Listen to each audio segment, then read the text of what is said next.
Here with us now on set is Tom Basile, host of America Right Now. Also with us, former Senator from Pennsylvania, Rick Santorum. Gentlemen, thanks so much for coming on. I know it was a late night for both of you here and sticking around. And I'm sure you've had time, you know, Tom, there's that reaction time that you have in the moment when the results come in. By the way, it was surprising, at least to me, that they came in so quickly. I think we knew at like 9:08, something like that, of who's going to lead in New York City. But now that you have time to process what you see on your screen, handily winning, Democrats handily winning these key races. Let's focus on New York City just for a moment here with Mamdani at 51%, Andrew Cuomo at 42%, and Sliwa at 7%. Talk to us about what you see. Obviously, what we heard from those on the ground, affordability seemed to be the biggest factor in deciding who moves forward. Well, affordability is always a big issue, and it's a big issue everywhere, not just in New York City. And I think that we saw that in New Jersey and other places as well. It's going to be a driver of voter intent going into 2026. You know, Mamdani's problem, obviously, is, you know, this is all unicorns and rainbows, and the city has $150 billion in unfunded liabilities, and he's promising free stuff to everyone, and he's attacking the people who actually pay the taxes. So there's going to be some sort of clash with reality here that's going to happen very soon in New York, and it will be unfortunate for the people who are, you know, have to remain. Yeah, all the voters who think that these magical gifts and freebies are going to come to fruition. I mean, Senator, this would take some time. If it were to actually happen, it would take a while to get into place. But he's already going after President Trump, who we've heard threatened to cut federal funds. Here's more of what Mamdani had to say last night. Convention has held us back. We have bowed at the altar of caution, and we have paid a mighty price. Too many working people cannot recognize themselves in our party. And too many among us have turned to the right. Is he calling out the Democrats there? Yes, he is. This is a socialist revolution. This is a takeover of the Democratic Party. He is now proclaiming himself the leader of a new movement, that the Democrats are going to... Look, the Democrats have been, in my opinion, their policies have been socialist policies for quite some time, but they've never embraced it. They've never fully said, okay, this is who we are. Now we have a movement. We're gonna transform America. Barack Obama started it. He said we need to transform America. Yeah. Here is the transformation. Let me just repeat that. Barack Obama said we're going to transform America. You're seeing it.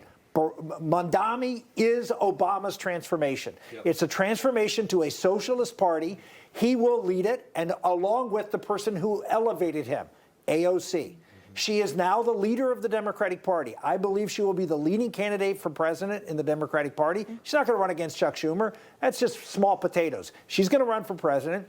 She's traveling the country with who? Yeah. Bernie Sanders. You think Bernie's running for president? No. Bernie's there to help AOC run for president, to carry this socialist agenda onto America. It's a new day. If there were MAGA voters who stayed home last night, or Republicans or conservatives who stayed home in these areas last night, you now have a choice. And they say, well, you know, Trump wasn't on the ballot. And the president was even talking, well, I wasn't on the ballot, so we lost. Trump's never going to be on the ballot again. He's done being on the ballot. I don't know why he'd be complimentary. Say, oh, I'm glad to hear that. No, it's bad that the Trumpification of the Republican Party is an issue that has to be dealt with, because he's not going to be on the ballot anymore. And you're seeing an energized socialist that is going to produce more candidates in more places now that it's been legitimized here in the city of New York. And Republicans have to be ready to respond to that. Yeah, which we're watching, I believe, another race, a proclaimed socialist in Minneapolis. We're watching that race very closely, too. There's a lot to break down. One of the standout moments, just I wanted to mention this about New York City, is in that victory speech by Zohran Mamdani, he mentioned Eugene Debs. Many of our viewers are going to say, who's Eugene Debs? Let me educate you on this one. He is a 5-time presidential candidate representing the Socialist Party of America.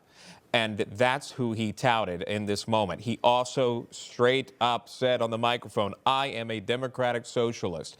And he won. He's no longer campaigning, and he's in office now. Senator Santorum, great points on that. Go ahead. Yeah, I talked about that. Eugene Debs, you know, was imprisoned for sedition during World War I. Eugene Debs supported the Russian the communist revolution in Russia. I mean, to go out there and and take the preeminent socialist Marxist in the history of our country and say the first words. That was a big moment. Is a big moment, and people aren't even talking about it. I mean, he didn't go out and thank God or Allah or anything else. He is a man of government and government control. Yeah. That's what Eugene Debs is all about. That's what Mamdani is all about. And ladies and gentlemen, that is what the Democratic Party's future is. It's not, I shouldn't say it. That's where they are now. And I don't think we can underestimate the transformation that Barack Obama started. Yeah. And here we are. But it started with the march through the institutions, which happened under the radar screen for 50 decades. Years. Yeah.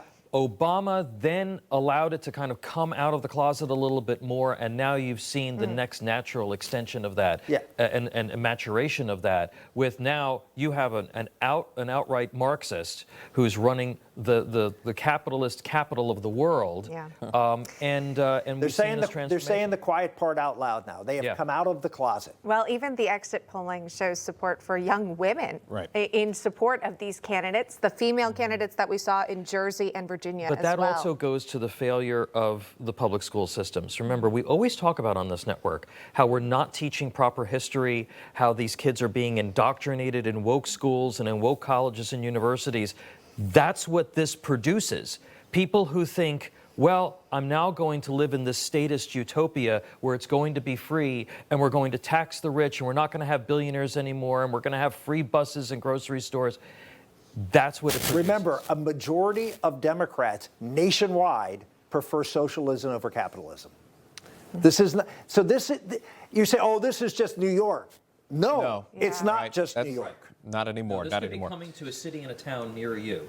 Great point. Let's end it right there. Senator Tom, if you could stick with us. Information. Truth is freedom. Is Newsmax. It's real news for real people.